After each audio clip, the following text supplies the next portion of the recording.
चलिए पार्ट शुरू करते हैं। Forest society and colonialism, class 9, history portion. ठीक है, अभी तक इस चैप्टर में हम पढ़ चुके हैं the type of forest before the British rule. ठीक है, बार बार एक वर्ड मैंने पिछले सेशन में यूज किया था, रैकलेस। रैकलेस का मीनिंग जो ट्रांसलेशन हम देखें बेपरवाह होती है।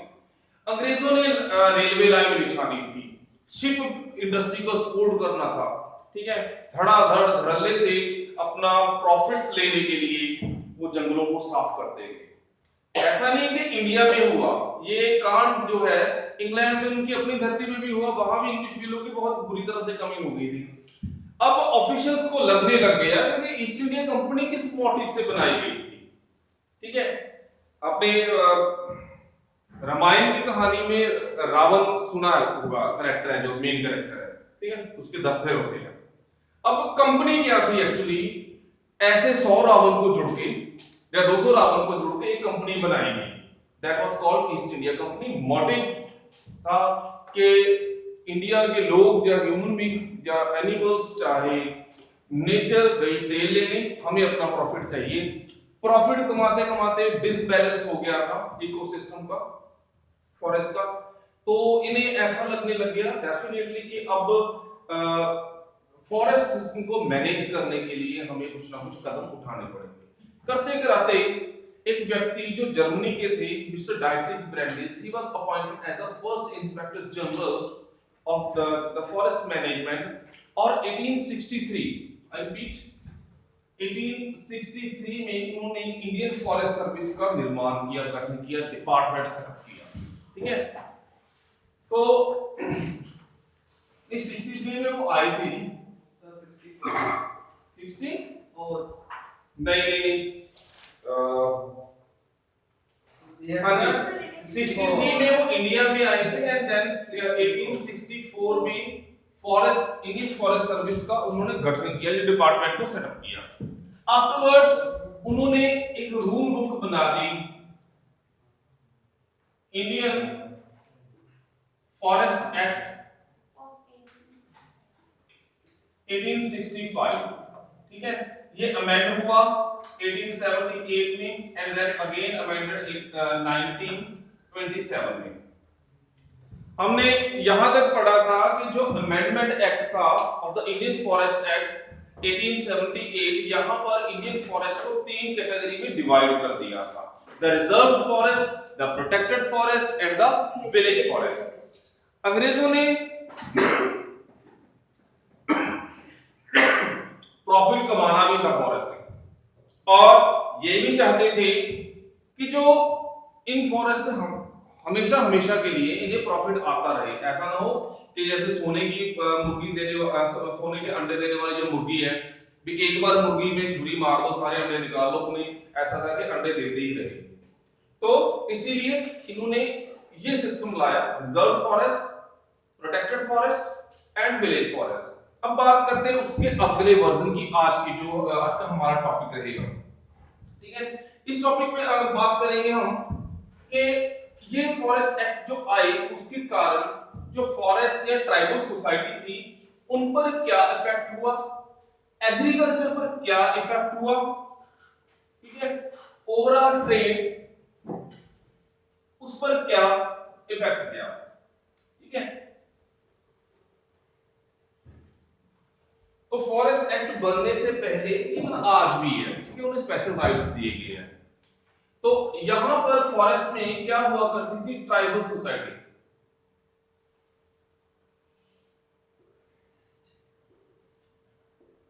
अब जब फॉरेस्ट को 3 पार्ट्स में डिवाइड किया गया, ठीक है, सबसे पहले जो ये नोमैडिक फॉरेस्ट सोसाइटी थी, इन्हें एक्सपेल कर दिया गया फॉरेस्ट से। अब उनकी लाइवलीहुड, कल्चर, हिस्ट्री सारा कुछ फॉरेस्ट पर जुड़ी हुई थी। कैसे?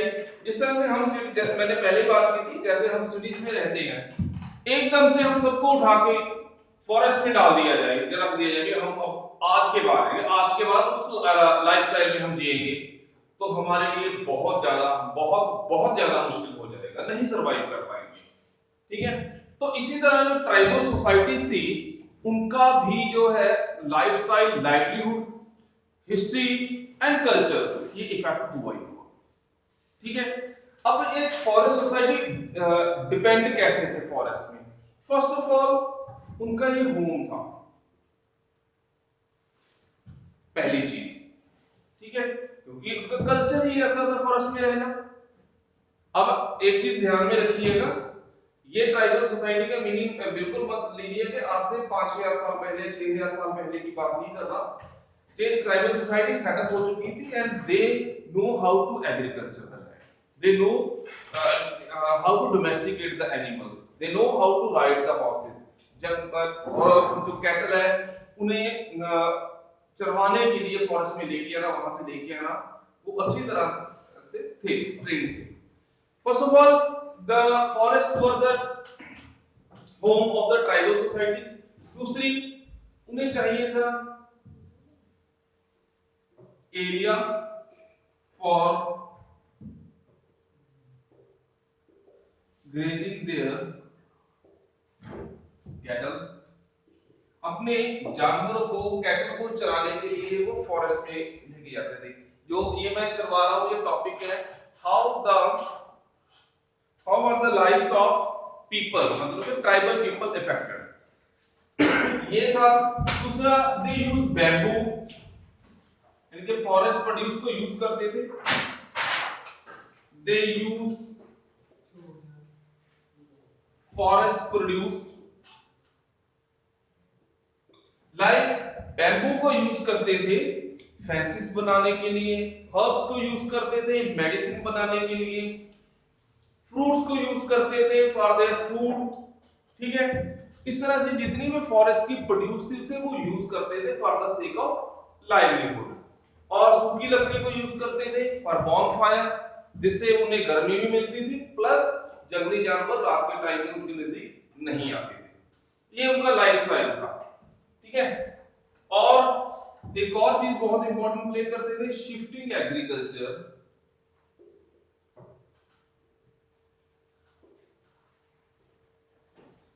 वो प्रैक्टिस करते हैं।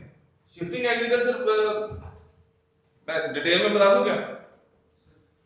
मान लो ये टोटल एरिया किसी फॉरेस्ट का,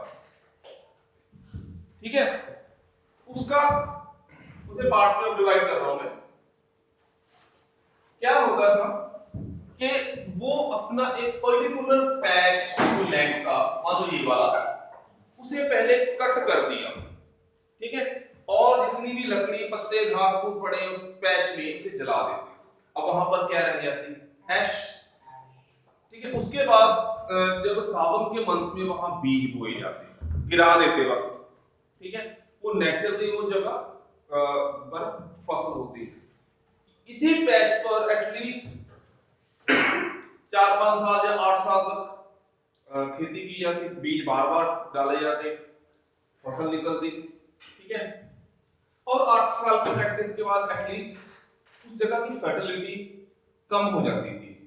ठीक है, क्योंकि उस टाइम में जो है यूरिया वगैरह या खाद नहीं थी, जो भी प्रोड्यूस हो रही थी it was by the nature. जब जमीन की फर्टिलिटी कम हो जाती तो वो शिफ्ट कर लेते अपनी जगह को, इस पैच को खाली छोड़ देते, 8 से लेके 12 साल तक खाली छोड़ देते। ठीक है, भी आप इस पर और एग्रीकल्चर नहीं कर लेंगे।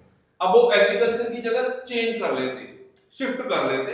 That's why this type of agriculture is called shifting agriculture, और इसे स्लैश एंड बर्न एग्रीकल्चर भी बोला जाता है। और पूरी दुनिया में इस टाइप की एग्रीकल्चर को प्रैक्टिस किया जाता है, पर हर एक जगह पर इस प्रैक्टिस को, स्लैश एंड बर्न को, अलग अलग नाम दिए गए हैं। फॉर एग्जाम्पल इंडिया में जैसे नाम दिए गए हैं धैया, पेडू, बेवार, झुम। ठीक है, श्रीलंका में चीना, अफ्रीका में काव्या, इस तरह से बहुत सारे नाम दिए गए हैं इसी टाइप की एग्रीकल्चर को। अब ये करते कौन थे प्रैक्टिस? करते कौन थे? ये ट्राइबल सोसाइटीज करते थे। अब जब रूल बन गया इस तरह कि ट्राइबल्स को बाहर निकाल दो, अब क्या ये शिफ्टिंग एग्रीकल्चर कर सकेंगे? नहीं। क्या ये जो ट्राइब्स है यहाँ पर एज अ होम फॉरेस्ट में रह पाएंगे? नहीं। क्या वो उस ग्रेजिंग एरिया को यूज कर पाएंगे? नहीं। ठीक है, दे यूज फॉरेस्ट प्रोड्यूस, अब यूज कर पाएंगे क्योंकि वो बैन हो चुकी थी फॉरेस्ट एक्ट के अकॉर्डिंगली। अब उनका जो लाइवलीहुड पूरी तरह चेंज हो गया था, उन्हें जंगलों से बाहर निकाल दिया गया था एज पर रूल। इस तरह से जो लाइफ है फॉरेस्ट सोसाइटी की इफेक्ट हुई है, और इसी तरह ही जो एग्रीकल्चर भी इफेक्ट हुई है। अंग्रेजों ने जो शिफ्टिंग एग्रीकल्चर को इतना ज्यादा नेगेटिवली प्रमोट किया कि शिफ्टिंग एग्रीकल्चर तो बहुत बुरी चीज है जी, ठीक है, बहुत बुरी चीज है, इससे आग लगा देते हैं, पहले तो पेड़ काट देते हैं, इको बैलेंस हमारा डिस्टर्ब होता है, उसके बाद वो कटे हुए पेड़ों को आग लगा देते हैं, उसके कारण पोल्यूशन होता है, और जो ऐश बच जाती है, ठीक है, वहां पर ये एग्रीकल्चर करते हैं, प्रकृति का या नेचर का कितना नुकसान हो रहा है, पर असल में अंग्रेज क्या कर रहे थे? झूठ बोल रहे थे। क्यों सर? जो फिर पुरानी लैंड होती थी, अनफर्टाइल होती थी, उसका क्या होता? 8 या 10 12 साल के लिए तो छोड़ देते थे फिर से फर्टाइल और रिगेन कर लेती अपनी फर्टिलिटी। अब बताओ, शिफ्टिंग एग्रीकल्चर ज्यादा खतरनाक चीज थी या जो अंग्रेज कटिंग कर रहे थे फॉरेस्ट की वो ज्यादा? क्योंकि ब्रिटिशर जो थे वो वाइड ब्रॉड लेवल पर कटिंग कर रहे थे और इसके कारण नेचर को ज्यादा नेगेटिव इफेक्ट नहीं जा रहा। अब क्या हो रहा है कि जैसे कहावत है ना, मर्दी ने अख चबे हार के जेठ ना लाइयां, तो क्या होता है कि ये ट्राइबल सोसाइटी अपना पुराना कल्चर छोड़ने को तैयार नहीं थी, या नहीं वो सर्वाइव ही नहीं कर पाती। अब एंड में क्या करते हैं? ट्राइबल सोसाइटी को फॉरेस्ट से एंटर करने के लिए मना कर दिया, कैटल को ग्रेजिंग के लिए मना कर दिया, वुड कटिंग के लिए मना कर दिया, फ्रूट गैदरिंग या कोई भी फॉरेस्ट प्रोड्यूस को यूज करने से मना कर दिया। And Britishers told that all the forests are the property of British empire, but the tribals also say the same words because they are living over there from generations। तो अब यहाँ पर रेबेलियन ऑर्गेनाइज हुई, ठीक है, और बहुत सारे रेबेलियंस को एनकाउंटर किया अंग्रेजों ने और बहुत सारे अंग्रेजों को एनकाउंटर किया इन रेबेलियंस, ठीक है। बड़ा प्रोमिनेंट नाम और बड़ा रिस्पेक्टफुल नाम सामने आता है झारखंड स्टेट की रेबेलियन बड़ा हुआ था, उसका नाम था Birsa Munda revolt. He was a great personality. Even आज के टाइम में भी ना जो रांची का एयरपोर्ट है, उस एयरपोर्ट का नाम भी बिरसा मुंडा रखा हुआ है, वहां उसकी प्रतिमा एयरपोर्ट पर लगाई गई है। रांची तो सबको पता ही है ना, capital of Jharkhand and the place and living place of Mahendra Singh Dhoni, वही केस। अब ये वाला नेक्स्ट क्वेश्चन आता है, यहां पर क्लियर है आपको, कोई डाउट तो नहीं? ठीक है, नेक्स्ट हमारा टॉपिक करेंगे हु कुड हंट। ये बहुत समझने वाली चीज है। अंग्रेजों ने अपना प्रॉफिट कमाने के लिए किस हद तक वो नीचे चले गए, वो आपको इस टॉपिक में पता चलेगा।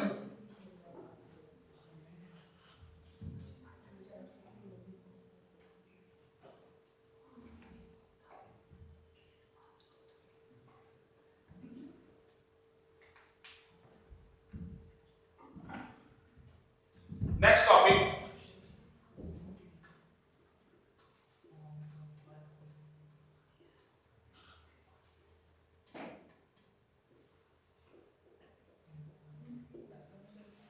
who could hunt after the forest laws?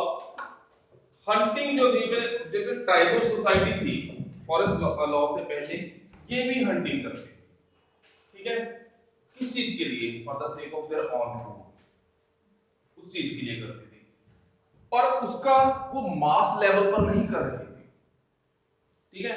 Tribal society की पॉपुलेशन उतनी ज्यादा नहीं थी, पर अंग्रेज इस चीज को फॉरेस्ट में हंटिंग का उनसे ये वाला अधिकार छीन लिया। क्योंकि सबसे पहली बात तो यही है कि उन्हें एंटर करने से रोक दिया। अब एक आपसे क्वेश्चन पूछता हूं मैं, ठीक है। आपका फेवरेट टाइगर रिजर्व कौन सा है? किसी का भी कोई जंगल घूमने का या एज टूरिस्ट जाने का मन हो किसी जगह, कौन सा नेशनल पार्क आपको पसंद है? दो तीन के नाम बता देता हूँ जैसे जो आपको फेवरेट रहेगा। 1 Kanha national park, Bandhavgarh national park, Gir national park, Jim Corbett national park, ठीक है, Kanha national park, Sundarban national park, ठीक है, काजीरंगा नेशनल पार्क। कोई भी एक बच्चा बता दे आपका फेवरेट कौन सा है। चलो जिम कॉर्बेट भी चलते हैं। हर एक जो नेशनल पार्क का उसका कोर एरिया होता है। अब आपको मैं बोलूं कि आप फॉरेस्ट में पैदल जाइए, ठीक है, कुल्हाड़ी लेके जाइए, वहां से थोड़ी सी लकड़ियां काट के लेके जाइए, जाओगे? क्यों नहीं जाओगे? आप पिंजरे में जाओगे? नहीं, जो नेचुरल हैबिटेट है टाइगर का या लायन का, क्या वहां पर जानवर पिंजरे में रहेंगे? अब मेरा क्वेश्चन मैं रिपीट करके सेम क्वेश्चन पूछता हूं। आपने जंगल के कोर एरिया में जाना है, कुल्हाड़ी शोल्डर पे रख के बढ़िया, ठीक है, तो वहां से थोड़ी सी लकड़ी काट के लेके आनी है, क्या होगी? नहीं, क्वेश्चन में क्वेश्चन बता दो।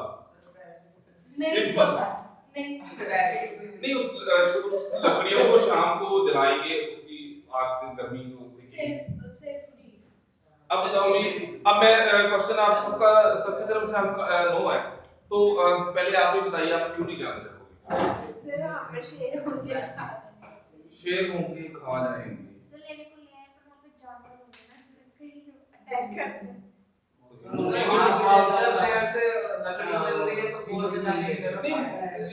प्रोटोकॉल वही है, वहीं पे जाने के लिए हाँ। वहीं पे जाना है। चलो मैं बताता हूँ सर लाउड भी नहीं होगा। आपका आंसर क्या है। आपने बोला कि हम फॉरेस्ट एरिया में वहां से लकड़ी काटने नहीं जाएंगे क्योंकि वहां पर शेर आएगा, गला काट के ले जाएगा, इस तरह से ना बात। तो अब यहाँ पर जो समझने वाली चीज यही है, these forests are the home of wild animals, ठीक है, और कोई भी अपने घर में किसी अनजान को नहीं घुसने देगा, और जंगल की लकड़ी आप नहीं काट पाओगे, जंगल आपसे सेफ हो जाएगा क्योंकि वहां पर वाइल्ड एनिमल्स हैं, ठीक है। अब अंग्रेजों का मोटिव वही था कि उन्होंने जंगल काटने हैं। अब आपको अगर बोला जाए, अंग्रेज आकर बोले कि वहां पर जाके जंगल में लकड़ी काट के नहीं, जो आप बोलोगे वहां तो शेर रहता है। यहां अंग्रेजों ने क्या चाल चली, उन्होंने वाइल्ड एनिमल्स को मारने के एक स्टेटस सिंबल बना दिया, ठीक है। हाँ, ऑर्डर्स नहीं, सुनिए, एक उन्होंने प्रमोट किया था बिग गेम और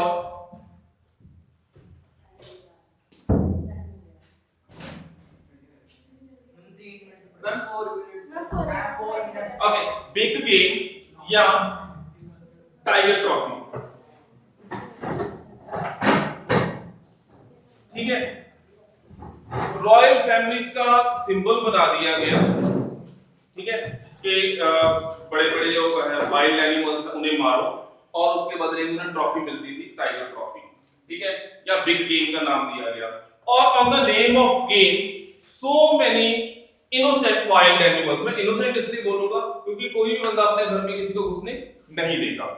तो on the name of the big game, on the name of tiger trophy, बहुत सारे यानी कि हजारों की गिनती में जानवरों को मार दिया गया and jungles became safe for the Britishers to cut down. सिर्फ टाइगर ट्रॉफी को दिया गया, सर टाइगर ही सिर्फ मार रहे थे सिर्फ। टाइगर ट्रॉफी गेम का नाम रखा गया था बिग गेम, इन्होंने प्रमोट किया उन्होंने हंटिंग को, और प्रमोट किसे कर रही थी, रॉयल फैमिलीज को सिंबलाइज कर दिया। पहले कोई भी राजा बनता ना तो उसे तब तक उसे राजा माना नहीं जाता, इस तरह से पंप दे दिया फिर जब तक उसने शेर नहीं मारा। कईयों ने अपने नाम के साथ लगा लिया, ठीक है, फलाना सिंह शेर मार, कईयों को गोद भी है शेर को बोलते। तो आई थिंक यहाँ पर आज सबक कर देते हैं। तो जो हंटिंग के कारण, हंटिंग इन्होंने क्यों प्रमोट की as a game, as a symbol of honour और डिग्निटी, ताकि जंगल्स को अच्छी तरह से आसानी से साफ किया जा सके। ठीक है जी, बाकी हम नेक्स्ट सेशन में करते हैं।